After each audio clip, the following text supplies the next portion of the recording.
Mongolia, vast, wild and untouched. For 15 days we drove across one of the most remote countries on earth in a car never built for the wilderness, a Toyota Prius. From endless steppe to desert dunes, mountain passes to waterfalls, lakes to hot springs, we took the road less traveled and sometimes no road at all.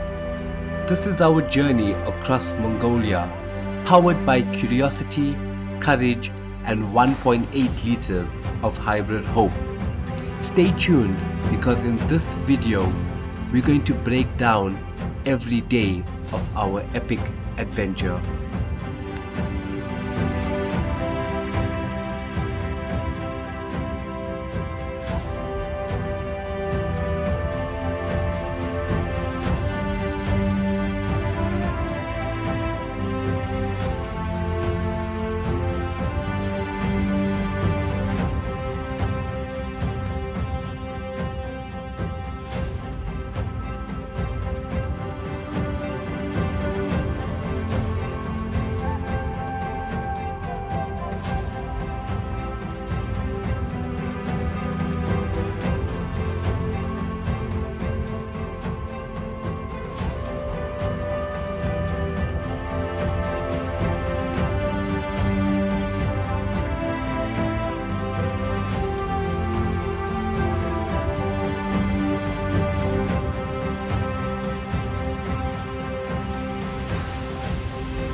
This is what a dust storm in a desert looks like.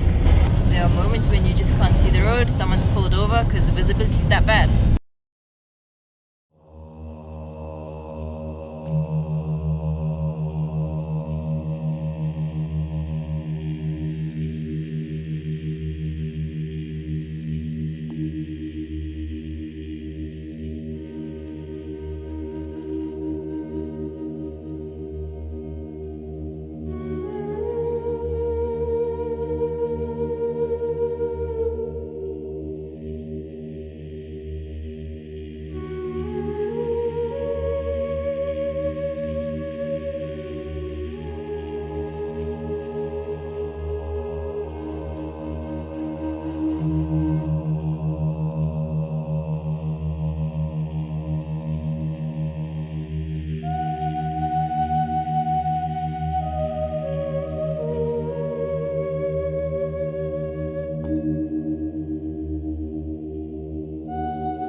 To the mini Gobi of Mongolia. Just a smaller version closer to Ubi, so if you're short on time, it's good for a weekend trip. We stopped here because we're doing a 4,000 kilometer road trip.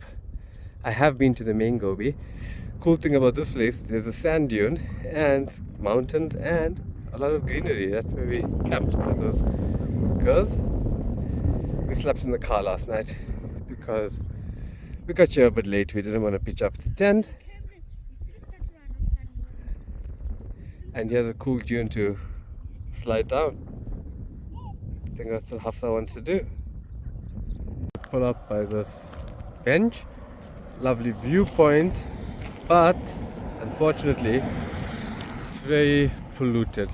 People come here for a break, they don't carry a bin bag like us. Instead they just dump everything here and turns the beauty into trash. Welcome to day 3. Night 2 was last night of camping. We are camping in this town called Altai, and it's directly opposite the airport, which is there. We just drove on a dirt road. Noticed some nomads with their horses over there, so we decided to just set up camp over here. Beautiful place, nice views, very peaceful. And today we're going to make our way to Harvard city or town. We stopped for Jummah in a town called Harvard. There's 400 Muslim families in a small town. We got invited by a local Mongolian Muslim family to join them for lunch after Friday prayers.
I got invited to play volleyball with the locals, and let me show you how epic this lake is. We just swam. It was really cool. Hafsa wanted to swim, so she encouraged me.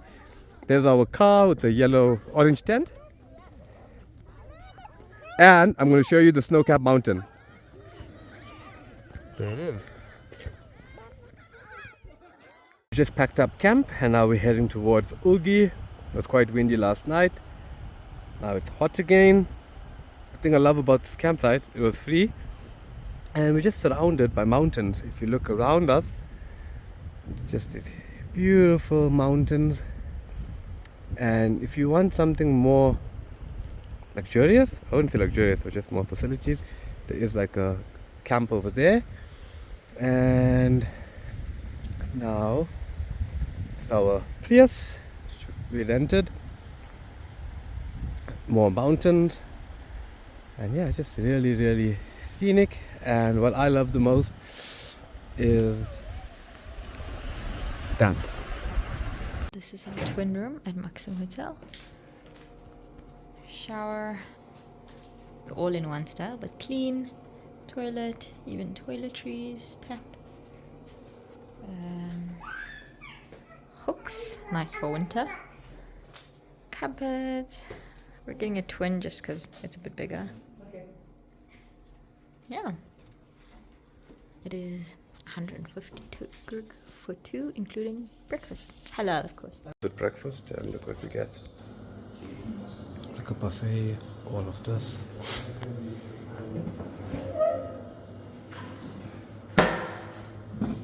Potatoes. I think some, yeah, porridge, coffee.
To a viewpoint of Ulgi, the capital of Bayan Ulgi.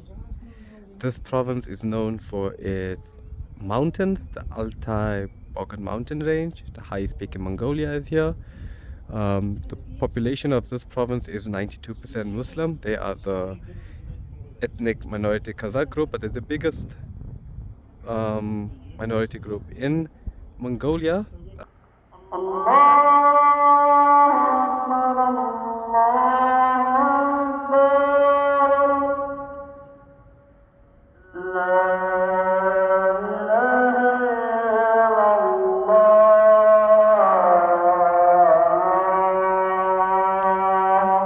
I didn't have a scarf, but they do have scarf here for women. I think it's also maybe like a tourist attraction.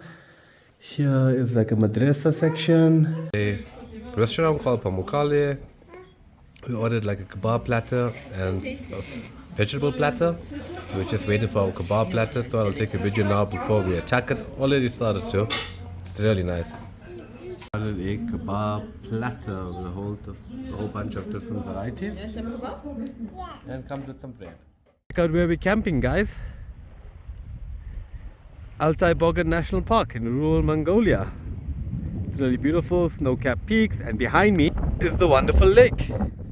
We're the only tourists here, and our neighbors are nomads. So there's their girl and livestock. Straight ahead.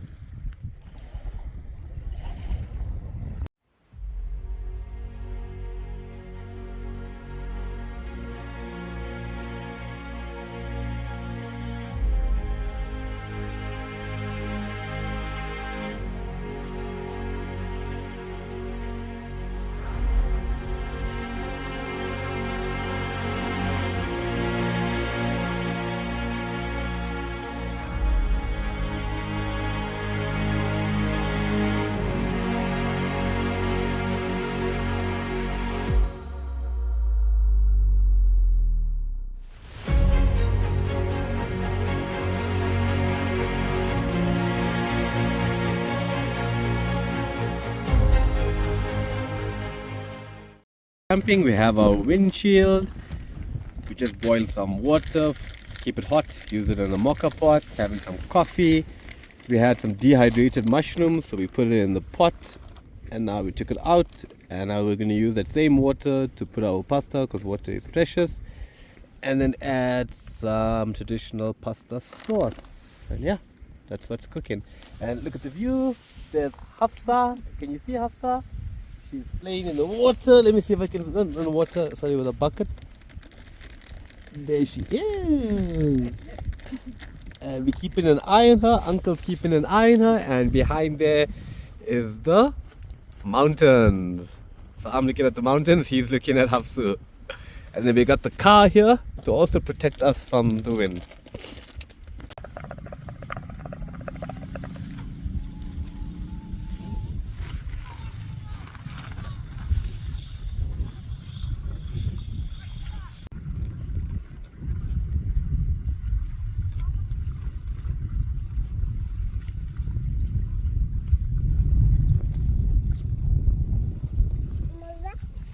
What Hafsa and Mom doing? They dancing? Okay.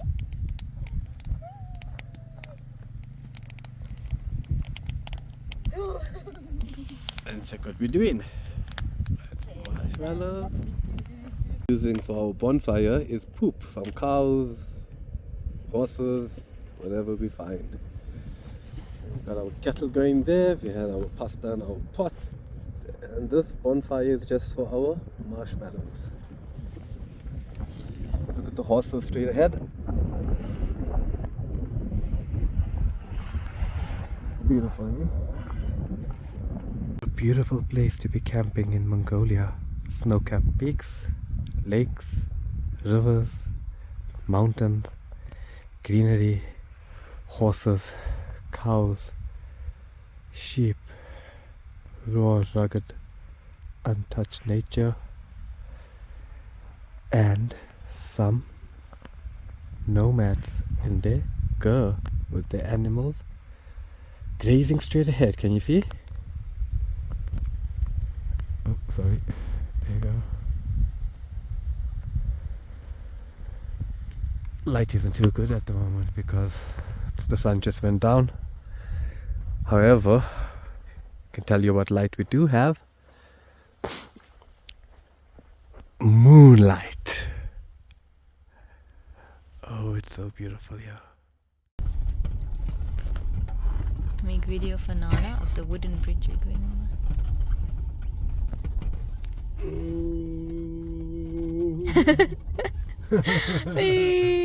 Are we gonna make it over?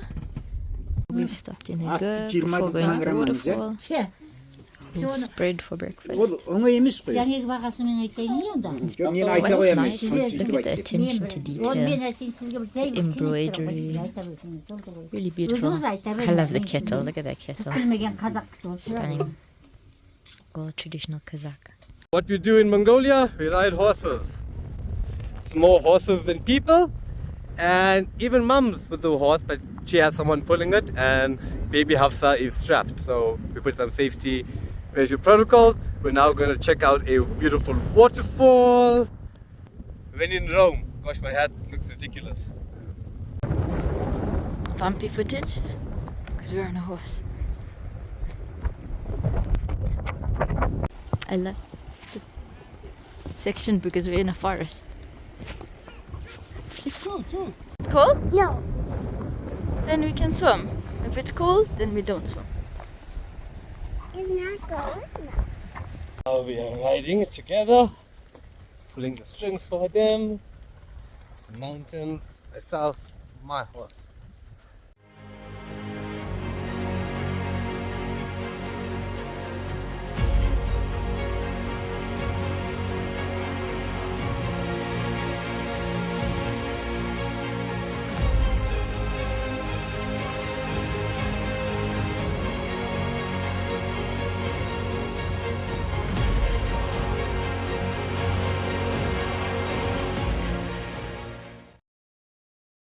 See the waterfall and the mountains at the same time, and the pool at the bottom. Yeah, got it all. Yeah, and baby Hafsa they made it to the waterfall with the horse.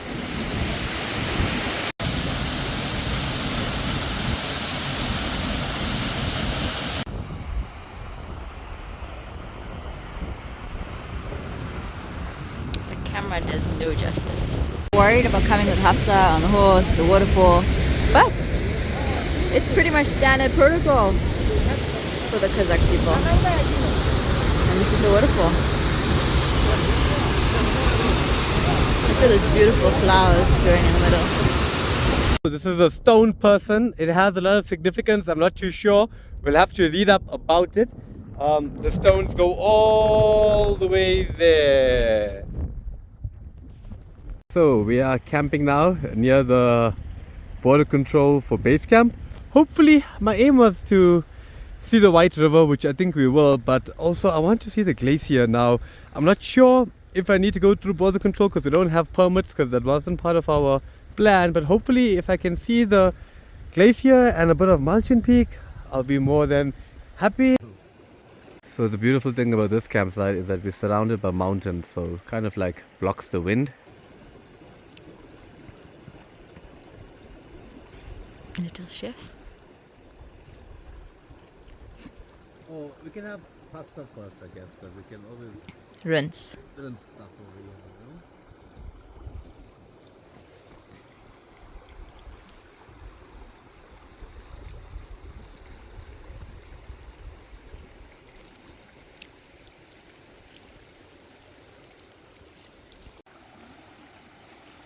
Washing dishes.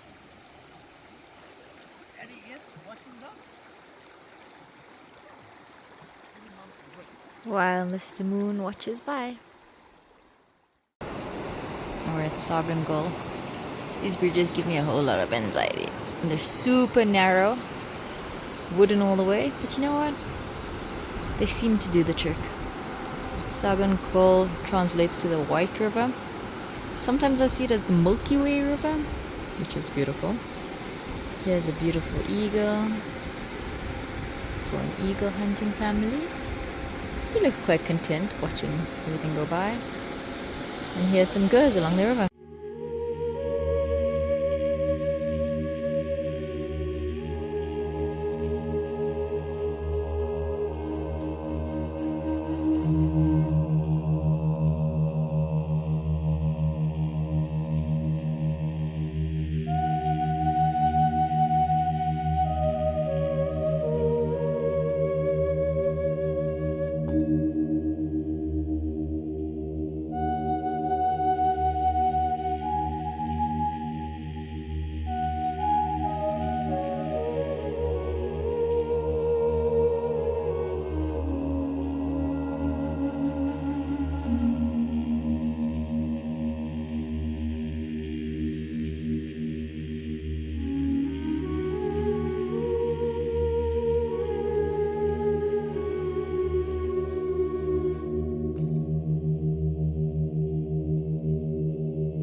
I've come up on the bridge to show you the river up close. It's a glacial river.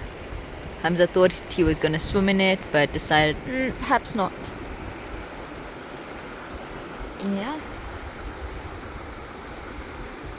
So this river flows down from the glacier, which hopefully we're going to get near to a bit later. The Russian Lada. There's another big one. It's cooler. I don't know, but it fits about 9 people. And as much as we're here in a Land Cruiser, our guide Dzukar says the Russian ones are the strongest, though maybe not the most comfortable. They're very reliable and they have a higher clearance. And now Hafsa is here. She has a friend. They're playing in Sargun Goal together. She's very happy to see the eagle chilling over there. We didn't let her say hello. Although you could pay and say hello. I wouldn't really trust her with an eagle. She'll be too excited and possibly violate it. Coming to on this road trip is definitely more the vision I had of children's life in Mongolia. Getting to see Hafsa and all these Kazakh kids out in nature. Having fun. The kids are cut off from nature. It's very sad. That now are some petroglyphs. I'm not sure from what period. I need to do my research on it. We just stopped here to check it out. Quite a hidden gem. No signs in Mongolia, you know. But yeah, very beautiful. The scenery here is cool as well. Here they're here. Here's the White River in front. And behind me is a mountain called Shvit. There it is, Shvit Karkan, over 3,000 meters. We're around 2,500. To see the mountains a bit better, I want to show you the sign set up by UNESCO. So this is the second UNESCO World Heritage Site of Mongolia. I think it was inscribed in 2011. The government has been operating here since 2021. I think the sign has been put up by UNESCO, and I read that these paintings are of lions and rhinos. So I think lions and rhinos were roaming Mongolia many thousands of years ago. It's from the early Stone Age period to the early Turkic period. Now we're at a viewpoint of the glacier, and I think some of the big peaks. Let me see if I can zoom in for you. So you can see the glacier on the right, and I need to find out exactly what the name of the peaks are. But yeah, that's the glacier there. I think the cloud is blocking Malchin Peak over 4,000 meters. And yeah, it's very, very beautiful.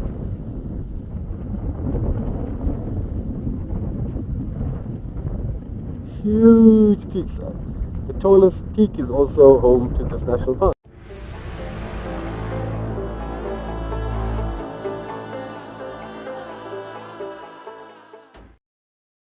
Welcome to night 3 of camping in the Altai Bogd. Camping next to a river, so we have a good water source. It's been a lovely trip. Look, we didn't get to go to base camp because to get to base camp from the border control, you need to hike for 18 k's with a horse. No cars are allowed, and it will be a bit too difficult with Hafsa. And then from base camp, another 6 k's to Malchin Peak. However, still really enjoyed it. Maybe one day I'll return and I'll summit all 5 of the holy peaks, including Malchin Peak and the highest peak in Mongolia, which is a bit of a technical climb, so it's a good experience for me to climb with the crampon and ice stick. So yeah, still very beautiful. Still love my time. And yeah, so day 1 we were at the lakes, day 2 waterfall, day 3 the White Glacier Lake, and we even got to see the glacier today. So yeah, it was a good day. A lot of driving. Making a mocha, and I added to a 3-in-1. I don't usually drink 3-in-1s, but just for the convenience of milk. And the mocha gives it a bit of a real caffeine kick, because I don't know if this actually has proper caffeine content. So at least now I get my morning fix. Got my windshield and my decathlon stove, a water canister cover, just so that I don't know if it's going to last longer, but it protects the canister. Maybe it keeps it warm, so yeah. And the windshield to protect the wind. And yeah, that's the gas stove down there. So now we're saying goodbye to our final campsite at Altai Bogd. This was our 3rd night. Now our 4th day, we're making our way back to Ugi, have a shower, and I think this will be our This is our 8th day of our total road trip, if I'm not mistaken. Day 1 we left from Ulaanbaatar, spent the night at Mini Gobi. Day 2 spent the night outside the Altai airport. Day 3 spent the night at Tolbo Lake. Day 4 booked into Ulgi. Day 5, 6 and 7 camped over here. Now it's day 8. We'll camp back at we'll book in again at Ulgi to shower. So today is day 8. Yeah, day 8, and we'll keep it going. This is why you need a 4x4. Look at what we're driving through. The roads themselves aren't actually bad, but there's a lot of river driving. Quite a few river crossings.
And a double. It's double. Okay. It's big, nice big area. Yeah, this area bigger Yeah, than, last time. Yeah. Okay. Another halal restaurant called Firdaus ordered a platter, and it's quite busy because of Nadam, so everyone's dressed up in the best clothes. They have a kids area there where Hafsa is playing, and they have a sign saying clearly no alcohol. The Nadam opening ceremony, according to the schedule, it should start at 11. It's now 11:34 and it still hasn't started. So why have a schedule if you can't stick to it? If you're going to start late, then have a schedule saying that you're going to start at 12. So yeah, I'm going to continue with my road trip.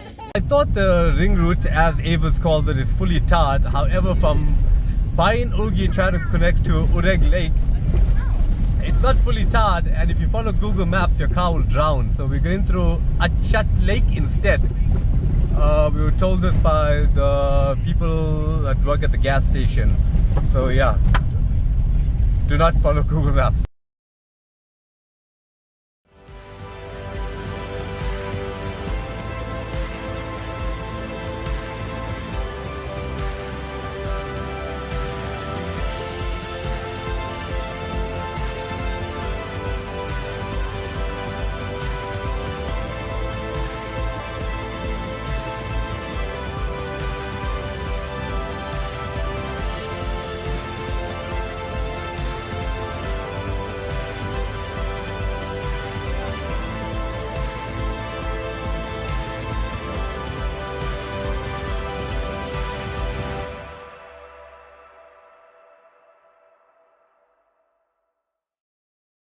bit of a detour because everyone told me that if I follow Google Maps I will drown, so I decided to cut through Achulet Lake. I think there's a bridge over here.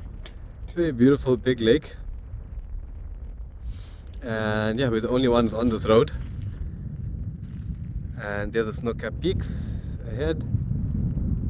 And yeah, here's our old faithful Prius. The lake more closer, and I must say the water is very warm. It's a very beautiful lake, very big lake. Glad I actually came this way. It looked like Mars when I was traveling. I think those are some ducks straight ahead. Not sure if you can see it. Yeah. So there's the scenery there. There's our Prius, and yeah, maybe we'll camp here. Maybe we'll continue.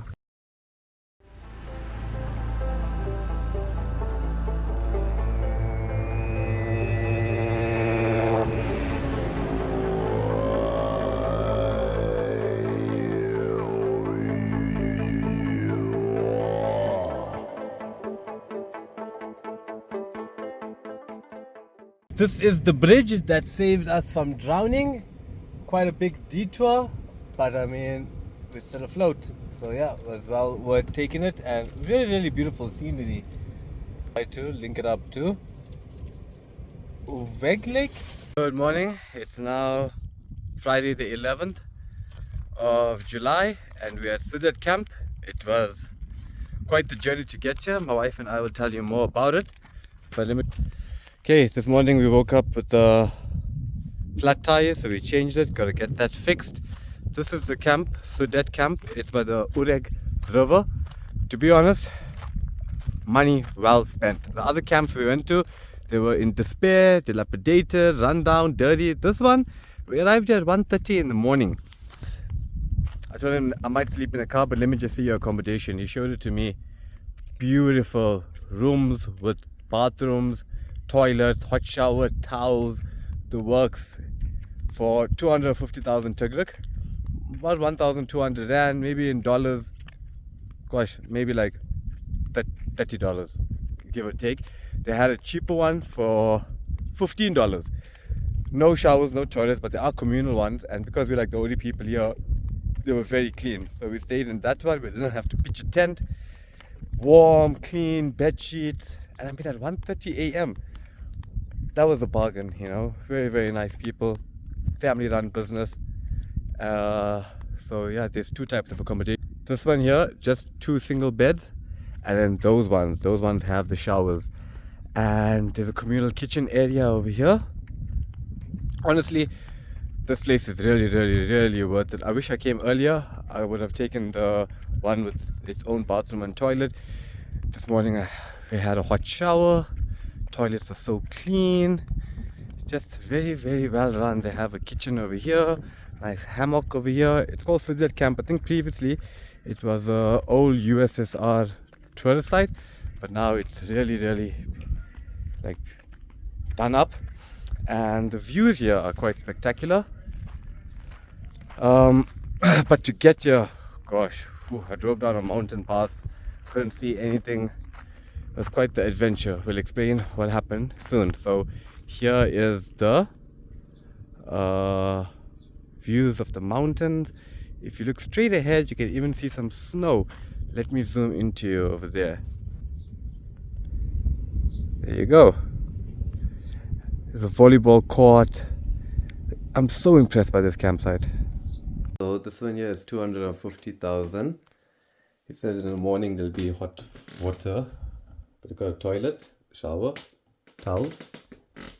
Okay. This is a cheaper one for 120, no shower, toilet.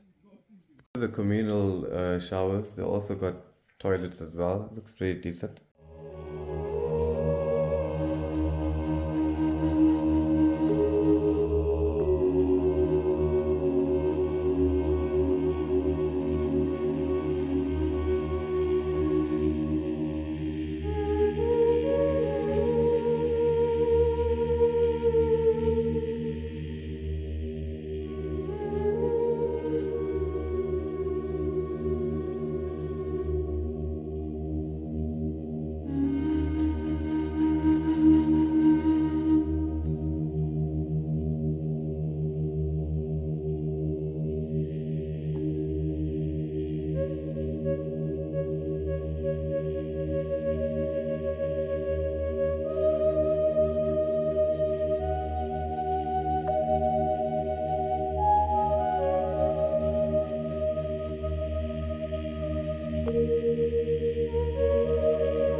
has a restaurant and a shop.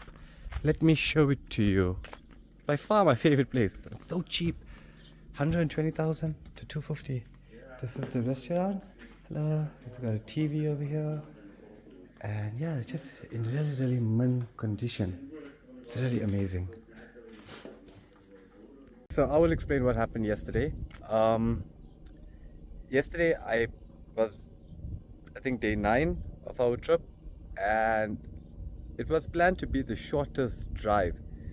So I thought it was going to be less than 4 hours from Ulgi to Ureg Lake. So I've been following this rough itinerary from Avis. It's called the Ring Route, and I thought it's paved throughout. However, from Ulgi to, I would say, Tirgan, which is near Uvs Lake, it is not paved. So that path we had to self-navigate, and Google took us to this one route which was quite short, but when we went to fill up gas, they told us not to go that way because of the rivers. And then we met some other people and they said the same thing. So then we had to go through a bridge by Achit Lake. Maybe that took us, instead of like 100 k's, double the distance, but now it's on really bad roads, rocky roads. But the drive to the lake itself was very beautiful, very scenic. It felt like we were at Mars. Then after the lake, we tried to come to Sudet campsite. Firstly, we got stuck in soft sand. So luckily I flagged down some people we met at Achit Lake and they helped us. They pushed the car out. Then I had to drive down a mountain pass at night. Couldn't see anything. It was quite scary to drive really slow because I took a shortcut according to distance, but probably longer in time. Then I got here around 1:30, and I guess it was worth driving here because we managed to get accommodation at that time. So things to learn is always try to leave a bit early. If you are going through Achit Lake and then you want to come to Ureg, take the longer way on Maps Me, not the quicker way. So it said quicker in distance but longer in kilometers, and I understand why now. I was like, why must we drive 30 k's extra on dirt road? But bear in mind, everything is dirt over here, but we drove 30 kilometers shorter on a rocky road. So yeah, that's how our tire this morning, I woke up and it was flat. So yesterday we got stuck, this morning a flat tire.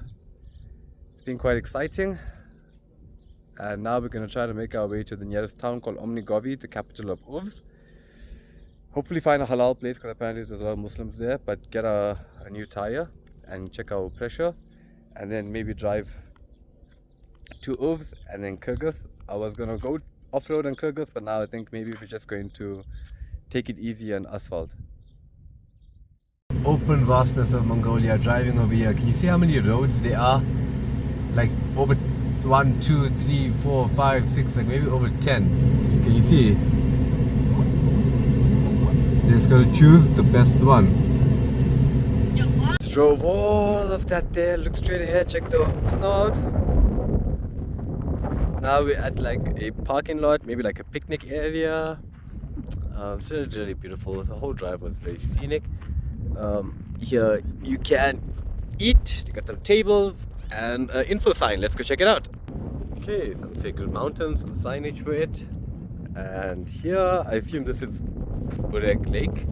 And for the first, some tour operator, some signs for the first time. Gosh. And let's see what else there is there. Okay, this is like a sacred point. I think you're supposed to go around it 3 times, either clockwise or anti-clockwise. 11th day of our road trip. Last night was our 10th night, and we decided to camp here at Kyrgyz Lake, just off the highway. Finally, after like 350 kilometers, we're back on paved roads. So we're at Kyrgyz Lake. This path is known as like the beach, but it's on the eastern shore. So to get to the eastern shore, you have to drive again off-road like another 300 k's, and I'm just not up for it. We already changed the tire in our car, but that part has some really cool rock formations. We really like it over here. Good campground, good to civilization. We actually have people over here. If anything goes wrong, you know, we have some backup. There's some resorts straight ahead. If you look there, So yeah, back to civilization, and now we're gonna make our way back to UB. Obviously with a couple of days stops. Maybe today past Telmun Lake, maybe stay there, maybe stay at White Lake, just see how we're doing. And now that we're on the highway, we can really do some distance.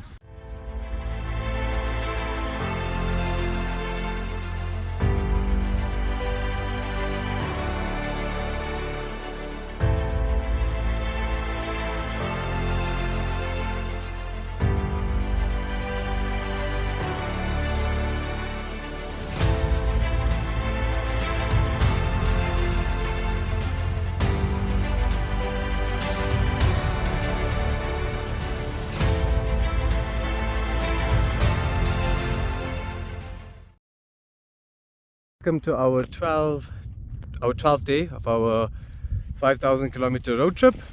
11th night, which was last night, we camped here at Tilkan Lake, which is I think translated to White Lake. We swam here, very clean. Nice neighbors, not too noisy, beautiful. Our battery died, but we got that sorted through some Mongolian wisdom. Instead of a cable boost, they just took the battery out of their car, came to our car, used this spanner for the jack for the car as metal conductor, started our car. Really like this campsite. There were a lot of bugs, but we made a fire, so we were protected. We didn't really have light to keep it away, and the road is right here, so it was quite accessible. If you look straight ahead, you can see all the cars driving. And now we're going to go to a place called Korgo Volcano, which is, I think it's a black volcano. It's very close to the lake, so we're going to go check that out. Actually, it's given us trouble again because Hafsa was playing in the car while we were camping. And now they've got some Mongolian wisdom. They're going to try to connect it without the jumping cable, just metal. Float! Hamza swimming in the White Lake, Mongolia. I don't know, for me personally, all these lakes are too cool. I have swam in none, maybe. But he's done it, and Hafsa's really brave, she's done it too.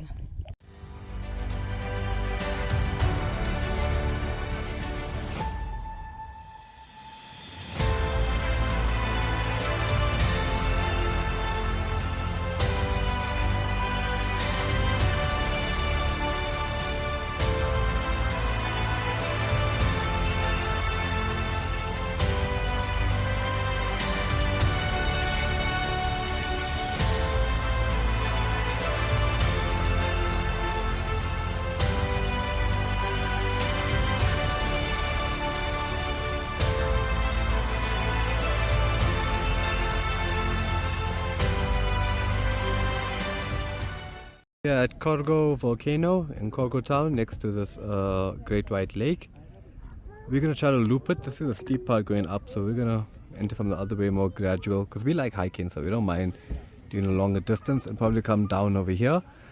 I think this lake is home to 10 volcanoes. It's a dormant one, I think formed like 8,000 years ago. And yeah, I'll let you know the distance once we're done with it. We had to pay, because we have a Mongolian residence, it was only 9,000 per car. If you're a foreigner, you're paying 16,000 per person. I think this is the most tourists we've seen anywhere, so this volcano is really popular. Now we're at the top, you can see there's lots of people. We did a slightly longer way coming up, because we're going to loop it back down the short way. The short way is steeper and busier. The longer way, more gradual and probably more scenic. We walked through like wildflowers and stuff, so that was beautiful.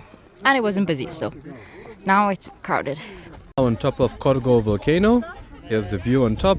We're gonna walk around the rim and then finish our loop. From that side you can see the lake, and you can even walk all the way to the bottom. We did see some people walking at the bottom.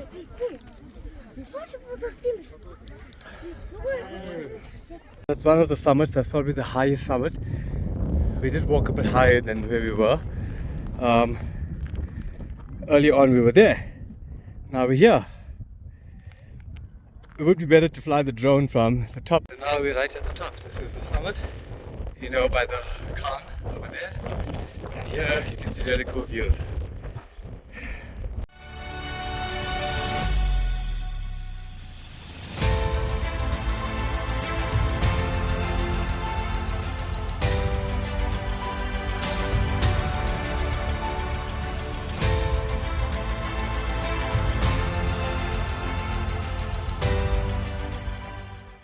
view of the lake.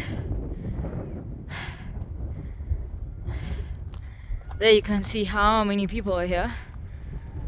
But it seems like most people aren't too keen on looping things. Because if you look at this side, nobody. One or two. Here's just us. The people going down. Let me zoom into them. You see them? Quite steep. And behind them is the lava field. So we just left the Korgo volcano on our way to the hot springs, and we're passing this beautiful canyon called Chulit Canyon.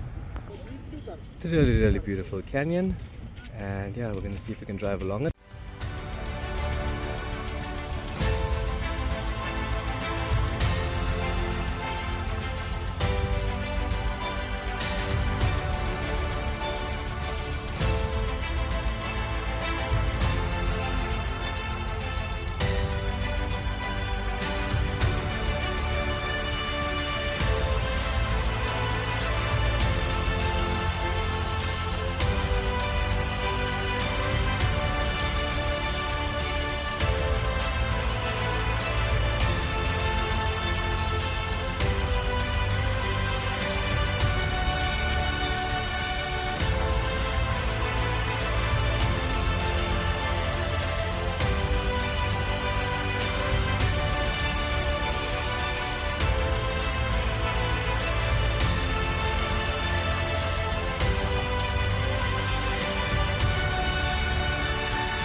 Okay, so I'm going to show you our accommodation tonight at our hot spring resort. We're staying in a traditional gur, some fire to put the... So to keep warm, we've got a nice big bed over here and a small bed for Hafsu, and yeah, I think there's electricity or lights at least. But very nice. This is luxurious for us because we were camping for the past 2 weeks, so this is fantastic. And the best part is they have toilets, showers and hot springs, so that makes it worth it. Okay, very nice modern bathrooms. Let's see the toilet situation. Ooh, flush chain, that's good. Clean toilets, we're liking it, we're loving it. Are there showers? Size, let me know. Okay, they are. So because today we decided to book in, we said let's go all out and have a catered dinner. And it was good because I mean it's raining, so yeah, salad, which is so rare to get in Mongolia, so well worth it. It was 31,000, but on the pricier side, but I mean, spoiling ourselves, well deserved. Vegetarian, and yeah, the place caters for vegetarian, so that's great. Check out this beautiful hot spring in Mongolia in a town called Senka. I really like this chairs because you can sit and soak in the natural hot water. They clean this like twice a day, so they're currently refilling these two, all different temperatures. And it's just really nice. The views here are great. I love that it's an open hot spring, like in South Africa, Badblas, it's a closed one. So where they get the water from, all the resorts in this area, if you look straight ahead, that is where it comes from, and they take pipes and they pump it to these rock pools. So really beautiful setting. Really love it. It was $70 we paid. Well worth it after camping for 2 weeks. We got to cleanse ourselves, shower, go to proper toilet, eat at a restaurant. So yeah, really recommend this place, Senka Hot Springs. The camp we stay in is in Mongolian. Towards the end of the road, I think it translates to golden something.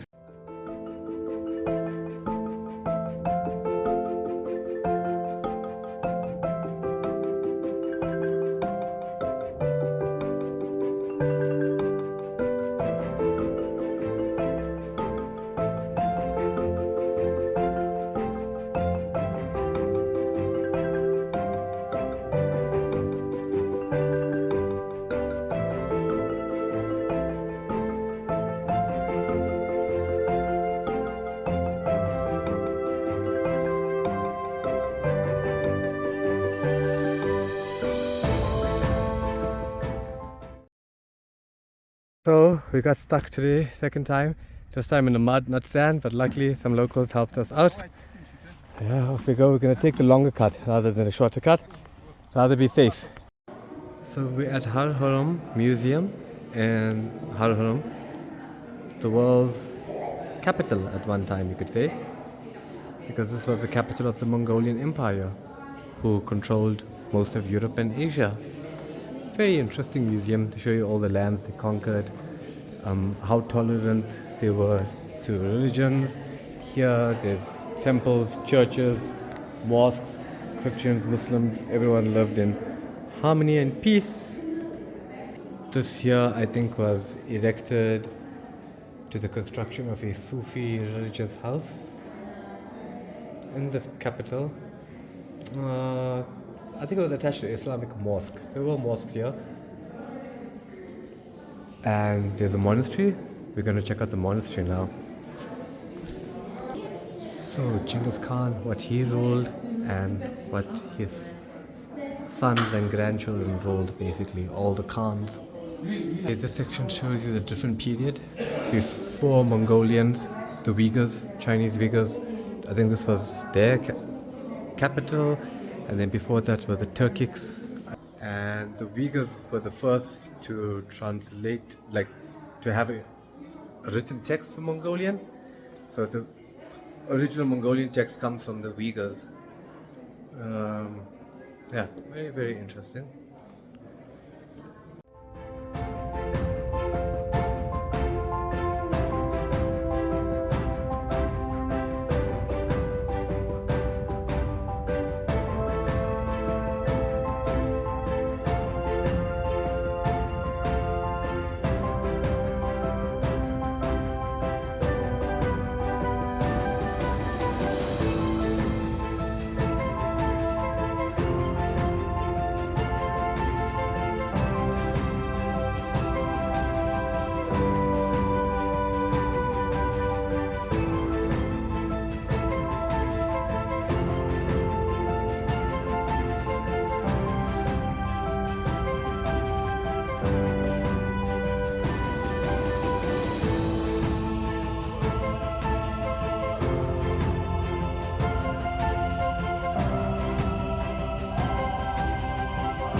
Okay, so welcome to Orkhon Valley, popular for its rivers. I think it's the Orkhon River. A lot of people camp here.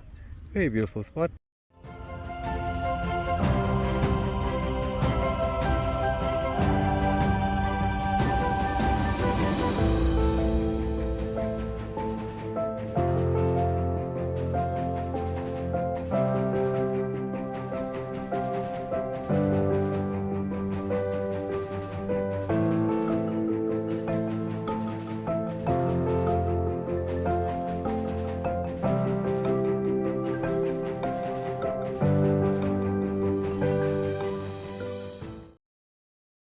Okay, so this is day 14 of our 5,000 kilometer self-drive road trip around Mongolia. We decided to loop it via Ugi Lake. So from Harukum, okay, we couldn't go to Orkhon waterfall, the roads were quite bad. So we came to Harukum, checked out the museum, and then detoured here. This is like probably the busiest lake in Mongolia because it's the closest to Ulaanbaatar. So because it's so busy, it's also the most polluted because a lot of people litter. Like if you look over here, everyone just leaves their trash. So this is like the complete opposite of Japan. We had to pay 5,000 Tigrik to enter per vehicle, so hopefully they do remove it. Yeah. Unfortunately, Mongolia doesn't really have a leave no trace behind culture. So that's the result. People come here to enjoy nature, but the same people who enjoy nature also come here to destroy nature, the irony of camping and littering. But yeah, it's a beautiful lake. I think if you're into fishing, you would really enjoy it. And the roads here weren't too bad.